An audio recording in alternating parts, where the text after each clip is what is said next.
प्रिय छात्र बंधुओं, आप सबों को भारतीय क्लासेस में बहुत बहुत स्वागत है। आज हम लोग पढ़ेंगे क्लास 10th चैप्टर 12। उसमें से फर्स्ट क्लास हम लोग पढ़े थे, उनमें था 12.1 से रिलेटेड कुछ महत्वपूर्ण तथ्य और फॉर्मूला। बट आज हम लोग पढ़ने जा रहे हैं वही सूत्र जो 12.2 प्रश्नावली में यूज होगा। उनमें से सबसे पहले हम लोग को, जैसे 12.1 प्रश्नावली खत्म हुआ तो एक था प्रश्न, कितना करीबन 5 को था ना। 5 बताने के बाद अब हम लोग को एक नया टॉपिक मिल रहा है जिसका नाम है त्रिज्यखंड और वृत्तखंड के क्षेत्रफल। तब सबसे पहले हम लोग समझेंगे कि त्रिज्यखंड क्या है, इसके बाद वृत्तखंड क्या है। तो देखो, त्रिज्यखंड को इंग्लिश में हम लोग कहते हैं सेक्टर। त्रिज्यखंड वृत्त का वह भाग है जिसमें 2 त्रिज्या से बना खंड होता है, तो वृत्त के इस खंड को त्रिज्यखंड कहते हैं। ध्यान देगा, ये तस्वीर में समझने का प्रयास करेगा। ये डायग्राम से 2 तरह का तस्वीर बना है, एक बना है दीर्घ त्रिज्यखंड का और एक बना है लघु त्रिज्यखंड का। देखो, इसमें कितना त्रिज्या होना चाहिए? 2। ये क्या चीज है? त्रिज्या। तो देखो, 2 त्रिज्या, क्या 2 त्रिज्या से बना होता है और एक चाप भी होता है। क्या होता है? चाप। देखो, ये क्या कहलाएगा? चाप। ये लघु यानी छोटा है तो लघु चाप, और ये क्या है? बड़ा है तब दीर्घ चाप। देखो, बड़ा को क्या कहते हैं? और छोटा को लघु कहते हैं। कितने तरह का हम लोगों को मिल जाता है त्रिज्यखंड? 2 तरह के। यहाँ क्या लिखा है कि 2 त्रिज्यखंड के 2 प्रकार होते हैं। पहला हो गया लघु त्रिज्यखंड, तस्वीर में समझने का प्रयास करेगा। ये क्या है? लघु त्रिज्यखंड। और 2 नंबर में क्या बन गया? दीर्घ त्रिज्यखंड। देखो, इसी से दूसरा तस्वीर बना, जो क्या बना? दीर्घ त्रिज्यखंड। अब इसी में आता है लघु त्रिज्यखंड और दीर्घ त्रिज्यखंड का परिभाषा। अगर यदि तुम लोग को डिफाइन करने बोले कि लघु त्रिज्यखंड किसे कहते हैं, तो वृत्त का वह छोटा भाग जो 2 त्रिज्या तथा एक छोटा चाप के द्वारा बना होता है। ध्यान दो, वृत्त का वह भाग जिसमें 2 त्रिज्या और एक छोटा चाप का बना भाग होता है, उसे हम क्या कहेंगे? लघु त्रिज्यखंड। कहने का मतलब है OAB क्या है? ये लघु चाप या फिर लघु त्रिज्यखंड। और दूसरा है दीर्घ त्रिज्यखंड।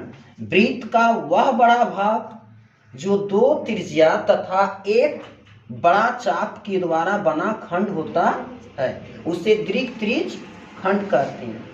इसमें भी कितना त्रिज्या है? 2। और ये बड़ा भाग है वृत्त का, इसलिए ये क्या कहलाएगा? दीर्घ त्रिज्यखंड। उतारो। अब ध्यान देगा, परिभाषा को हम लोग बेहतर ढंग से समझ गए, तो अब हम लोग सूत्र पढ़ेंगे। किसका सूत्र? त्रिज्यखंड का क्षेत्रफल। तो त्रिज्यखंड का क्षेत्रफल का सूत्र बन जाएगा पाई r स्क्वायर थीटा बटे 360 डिग्री। ये 360 कहाँ से आता है? जब एक वृत्त होता है ना, तो वृत्त के केंद्र से चारों तरफ राउंड करेंगे तो वो कितना डिग्री पर घूम जाएगी? 360 डिग्री पर घूमेगी। जहां इस सूत्र में r हो जाता है क्या? त्रिज्या। थीटा कौन? थीटा देखो कहाँ बनता है सूत्र, ये r और ये r, वृत्त का त्रिज्या समान होता है, ठीक है। इसलिए जब ये r होगा तो ये भी r होगा, और यहाँ क्या बनेगा? थीटा। ये हो गया छोटा लघु त्रिज्यखंड का थीटा। हमको बड़ा यानी दीर्घ त्रिज्यखंड का थीटा निकालना रहेगा, तो क्या करेंगे रे? 360 डिग्री में छोटा वाला जो थीटा दिया रहेगा उसको माइनस कर देंगे, तो हमको किस चीज का? त्रिज्यखंड का कोण मिल जाएगा? दीर्घ त्रिज्यखंड का। अब एक तीसरा सूत्र बनता है चाप की लंबाई। इसको क्या कहते हैं? यहाँ से यहाँ तक वाले को चाप कहते हैं। इसकी लंबाई निकालने के लिए सूत्र बैठाएंगे पाई r थीटा बटे 180 डिग्री। अब चौथा बनेगा संगत वृत्तखंड या त्रिज्यखंड का क्षेत्रफल के लिए एक सूत्र बनेगा आर स्क्वायर पाई थीटा बटे 360 माइनस 1/2 साइन थीटा। याद रखना, ये त्रिकोणमिति में पढ़ा चुके हैं 8.1 सारणी से ये बनेगी। साइन 60 डिग्री का, साइन 30 डिग्री का, इस तरह से बैठाते हैं तो ये वहीं से प्राप्त हुआ है। तो इधर वृत्तखंड सीगमेंट ऑफ ए सर्किल, किसी भी वृत्त का वह खंड जिसमें कोई एक जीवा से बना खंड होता है उसे वृत्तखंड कहते हैं। जैसे देख लो, ये क्या चीज है, एक जीवा है, ए और बी क्या है, एक जीवा है। ये इसमें कितना खंड बना है? दो खंड, एक छोटा खंड और एक बड़ा खंड। ये खंड किसका है? वृत्त का। इसलिए छोटा वाले को लघु वृत्तखंड और बड़ा वाले को वृत्तखंड कहते हैं। तो दो तरह के खंड बन गया। तो वृत्तखंड के कितने प्रकार? दो प्रकार। पहला प्रकार लघु वृत्तखंड, दूसरा प्रकार दीर्घ वृत्तखंड। तस्वीर से समझ गया? जानता है ना, गणित में तस्वीर आदमी का तकदीर कब बनता है? जब अच्छा से पढ़ा लिखा रहता है, तब ज्ञान रहता है तब। तो देखो अब क्या बना, एक नया शब्द बन गया चतुर्थांश। आज करिए 9th क्लास में पढ़ा था लेसन 4 में चतुर्थांश। First quadrant, second quadrant, third quadrant, fourth quadrant. यानी एक वृत्त का 4 हिस्सा को क्या कहेंगे? चतुर्थांश। पहला हिस्सा, दूसरा हिस्सा, तीसरा हिस्सा और चौथा हिस्सा। यही 4 हिस्से को ही क्या कहता है? चतुर्थांश। लेकिन ये किस चैप्टर में? वृत्त में। तब परिभाषा भी बनेगी किसके जैसा? वृत्त के जैसा। यानी वृत्त के 4 हिस्से से बना प्रत्येक भाग को चतुर्थांश कहते हैं। इसको भी की कहेंगे? इसको भी की कहेंगे?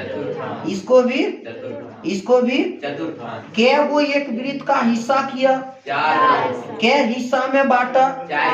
बांटा मने बटा, बांटा मने किसको बांटा? पाई आर स्क्वायर को। वृत्त का क्षेत्रफल को 4 हिस्सा में बांटा, इसीलिए पाई आर स्क्वायर बटे 4। इसका मतलब क्या बन गया? चतुर्थांश का क्षेत्रफल। पूरे एकदम जुबान पे याद रखेगा, परीक्षा की दृष्टिकोण से बहुत इम्पोर्टेंट है। धन्यवाद।